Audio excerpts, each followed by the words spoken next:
안녕하세요. 오늘은 임상시험 분야에서 정말 중요한 역할을 하지만 또 잘 알려지지 않은 숨은 주역이죠. CRA, 임상시험 모니터 요원에 대해 깊이 이야기 나눠보려고 합니다. 네, 반갑습니다. 저희가 미리 받은 자료들을 바탕으로요, CRA가 구체적으로 어떤 일을 하는지, 또 어떤 현실적인 어려움이 있는지, 그리고 이 직무를 잘 해내려면 뭐가 필요한지 그 핵심을 좀 짚어보겠습니다. 좋습니다. CRA, 그러니까 클리니컬 리서치 어소시에이트, 이분들은 임상시험을 의뢰하는 쪽, 보통 제약회사가 되겠죠.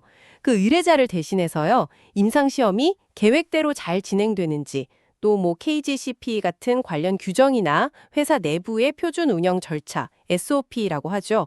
이런 기준들에 맞춰서 제대로 또 윤리적으로 수행되는지 확인하고 감독하는 그런 전문가라고 보시면 됩니다. 아, 감독하고 확인한다. 이게 단순히 서류만 들여다보는 건 아닐 것 같은데요. 가장 중요한 역할, 핵심은 뭘까요? 뭐니 뭐니 해도 가장 중요한 건 그 임상시험에 참여하시는 분들 있잖아요. 피험자분들. 이분들의 권리와 안전을 지키는 거. 이게 정말 최우선 목표거든요. 아, 안전과 권리 보호. 그게 첫 번째군요. 네. 그리고 또 하나는 임상시험에서 수집된 데이터 있잖아요. 이게 진짜 의무 기록 같은 원래 자료, 근거 문서랑 일치하는지, 데이터가 정확하고 빠짐없이 잘 기록되었는지 이걸 검증하는 일, 이걸 SDV라고 하는데 이것도 아주 핵심적인 업무죠. SDV요? 네. 그리고 의뢰사랑 정원에 계신 연구진들 사이에서 다리 역할을 해야 해요. 주요 소통 창구가 되는 거죠. 정말 역할이 다양하네요. 그만큼 전문성이 중요할 것 같은데 자료 보니까 관련 분야 지식은 기본이고 규정에 대해서도 잘 알아야 하고 또 계속 공부해야 한다면서요? 맞습니다. 그 지식과 이해가 충분해야 제대로 역할을 할 수 있으니까요. 지속적인 교육은 필수고요. 그럼 이런 CRA의 하루는 실제로 어떤 모습일까요? 자료 중에 CRA의 일상이라는 글이 있던데 보니까 정말 정신없이 바쁘시더라고요. 네, 맞아요.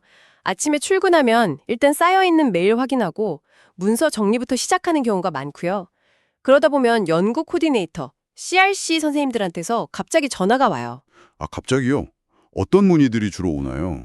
예를 들면 이 환자분 시험 참여 기준에 맞는지 좀 봐주세요라든지 아니면 이거 중대한 이상 반응 SAE 같은데 보고 어떻게 해야 하죠? 같은 것들이요. 임상시험용 낙이랑 다른 약 같이 써도 되냐는 질문도 많고요. 또 의뢰사 쪽에서도 데이터 관련해서 계속 요청이 들어오고요. 쉴 틈이 없죠. 와, 정말 멀티태스킹이 필수겠네요. 예상치 못한 문제들도 터질 것 같은데요. 예를 들어서 그 임상시험용 약 보관 온도가 잠깐 기준을 벗어나는 경우 템퍼러처 엑스큐션이라고 하던데 이러면 정말 긴급 상황 아닌가요? 맞습니다. 그런 돌발 상황 대처가 정말 중요해요. 약효랑 직결될 수 있는 문제니까요. 온도가 왜 벗어났는지 빨리 파악해서 조치하고 보고해야 하거든요. 또 검체 채취해야 하는데 키트가 부족하다거나 하는 문제도 생기고요. 이걸 또 빨리 구해서 해결해야 하고. 정말 순발력이 중요하겠군요. 그렇죠. 그러니까 CRA는 시험 준비 단계부터 시작해서 중간에 병원 방문해서 모니터링하고 데이터 관리하고 이상 반응 보고 챙기고 문서나 물품 관리하다가 시험이 끝나면 종료 절차 밟고 최종 문서 정리하고 연구비 정산까지 이 모든 과정에 다 관여하는 거예요. 특히 그 병원 방문해서 하는 모니터링이 중요할 것 같은데 시간이 보통 한두 시간에서 길어야 8시간 정도로 제한적이라고 하더라고요. 효율성이 정말 중요하겠어요. 네, 방문 시간이 한정되어 있는데 확인해야 할 건 정말 산더미거든요. 그래서 방문하기 전에 준비를 철저하게 해야 해요. 어떤 준비를 주로 하나요? 일단 관련 규정이나 모니터링 계획 같은 걸 다시 한번 숙지하고요. 지난번 방문 때 나왔던 이슈나 전자증례 기록서, ECRF 보면서 빠진 데이터는 없는지, 해결 안 된 쿼리는 뭔지 미리 다 확인하는 거죠. 그래서 이번 방문 때 뭘 가장 먼저 확인해야 할지 우선순위를 정하고 필요한 서류들 딱 챙겨가야 현장에서 버벅대지 않고 핵심 업무에 집중할 수 있어요. 듣기만 해도 업무 강도가 상당하다는 게 느껴지네요.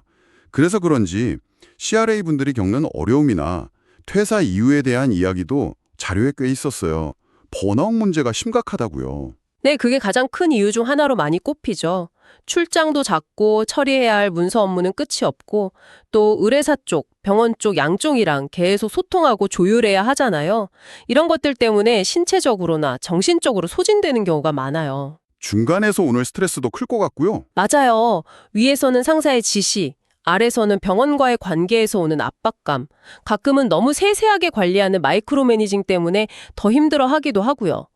또 지켜야 할 절차나 규정 자체가 워낙 많고 복잡하다 보니까 그 규정을 준수하면서 일하는 것 자체가 사실 큰 부담이 될 수도 있습니다. 야, 야근이나 주말 근무도 잦다고 하던데요. 네, 업무량이 많아서 어쩔 수 없는 경우들이 꽤 있죠. 이렇게 힘든 점이 많은데도 분명 이 일을 하면서 성장하고 만족감을 느끼는 부분도 있지 않을까요? 모든 CRA가 다 불만족하는 건 아니라고 하던데요. 물론이죠. 중요한 건 어떤 환경에서 일하느냐 같아요.